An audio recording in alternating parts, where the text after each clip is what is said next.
Oi gente, meu nome é Marcelo Altman, eu sou coordenador de ginástica da Academia Estúdio Corpo Livre, das 3 sedes, e eu sou responsável também pela aula de Extreme Local, que na verdade o Extreme Local é a evolução da aula de ginástica localizada para um nível mais dinâmico, mais forte, onde a gente se utiliza do step e de outros implementos para aumentar a intensidade da aula.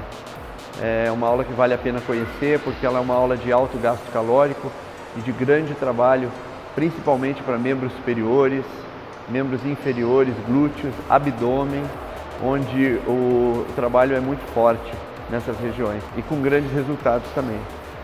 Ela foi colocada dentro do nosso quadro de horários por ser uma aula de realmente grandes resultados. Vale a pena você conhecer e o convite está feito. Obrigado.